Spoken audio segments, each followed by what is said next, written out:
আসসালামু আলাইকুম ওরহমতুল্লাহ। প্রিয় ভাই, জীবনসাথী নির্বাচন অত্যন্ত গুরুত্বপূর্ণ একটি কাজ।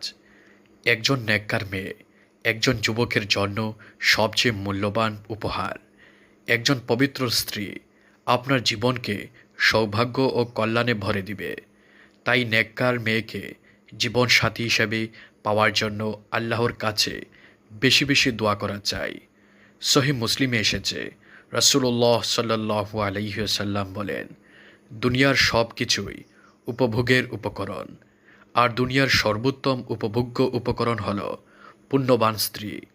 প্রিয় ভাই, আপনি এমন একজন জীবন সাথী নির্বাচন করছেন যে সুখে দুঃখে আপনার সাথে থাকবে, মৃত্যু পর্যন্ত সে আপনার সান্নিধ্যে থাকবে। সে আপনার সন্তানদের মা হবে, আপনার বংশের আমানতদার হবে। তাই স্ত্রী হিসেবে আপনি কাকে বাছাই করবেন, এটি অত্যন্ত একটি স্পর্শকাতর বিষয়। আজকাল নারীদের বেপরদা চালচলন, বেহায়াপনা, অশ্লীলতা এতই বেড়ে গেছে যে উপযুক্ত মেয়ে খুঁজে বের করা বড়ই মুশকিল। শিক্ষা প্রতিষ্ঠানের কথা ভাবতেই বুক শিউরে ওঠে। মেয়ে নির্বাচনের ব্যাপারে রাসূলুল্লাহ সাল্লাল্লাহু আলাইহি ওয়াসাল্লামই আমাদের আদর্শ। কিসে আমাদের কল্যাণ, ওই ব্যাপারে তার নির্দেশনাই আমাদের জন্য চূড়ান্ত।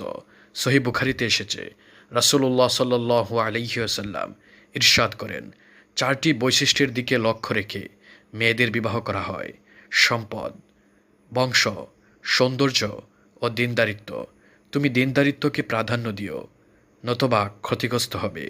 প্রিয় ভাই, চারটি বৈশিষ্ট্যের মাঝে দীনদারি প্রাধান্য পাবে। দীনদারিকে আসল ধরে বাকিগুলোকে যতটুকু সম্ভব বিবেচনায় রাখতে হবে। এমন যেন না হয় বাকিগুলো সব আছে কিন্তু দীনদারি নেই। একজন বদকার নারী আপনার জীবনের জন্য মূর্তিমান এক অভিশাপ। দাম্পত্য জীবনে যদি আগুন লাগাতে না চান, তাহলে বদকার নারী বিবাহ করা থেকে বেঁচে থাকুন। সে নিজের ক্ষতি তো করবেই, সন্তানরাও তার অনিষ্ট থেকে নিরাপদ থাকবে না।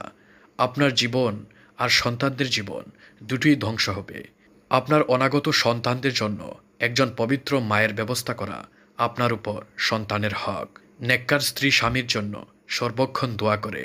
সালাতের পর সে দুহাত তুলে স্বামীর মঙ্গলের জন্য আল্লাহর দরবারে মিনতি করে। প্রতিটি এহসানের জন্য সে স্বামীর প্রশংসা করে, শুকরিয়া আদায় করে। স্বামীর প্রতি সে বিশ্বস্ত থাকে। আর বদকার স্ত্রী স্বামীর অবাধ্য হয়। বদকার স্ত্রীর কারণে সংসারের বরকত চলে যায়, সবসময় অশান্তি লেগেই থাকে। প্রিয় ভাই, নেককার স্ত্রী স্বামীকে আল্লাহর বন্দেগীতে সাহায্য করে, ফলে আল্লাহর আনুগত্য তার জন্য সহজ হয়ে ওঠে। ইবাদতে আপনার প্রিয়তমাই হবে আপনার একান্তই সহযোগী। এর চেয়ে খুশির কথা আর কি হতে পারে। অনেক যুবক তো এমন আছে যারা নেককার স্ত্রীর হাত ধরেই দিনের পথে ফিরে এসেছে। আল্লাহ তাআলা সকল মুসলিম ভাইকে জীবন সাথী হিসেবে নেককার মেয়ে মিলিয়ে দিন।